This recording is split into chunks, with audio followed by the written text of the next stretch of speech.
Alam mo bang ang pagtatrabaho ng walang legal na visa ay labag sa batas? Narito ang dapat mong malaman. Kailangan mong malaman na ang pagtatrabaho ng walang legal na visa ay labag sa batas ng Kuwait.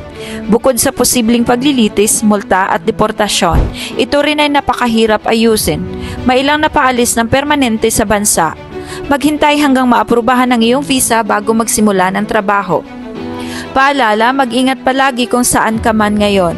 Habang nabubuhay tayo ay may kaakibat na problema, pero huwag kang sumuko dahil wala pang pagsubok na dumating sa inyo na hindi nararanasan ng lahat ng tao.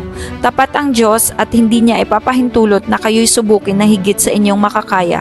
Sa halip, pagdating ng pagsubok, bibigyan niya kayo ng lakas upang mapagtagumpayan iyon.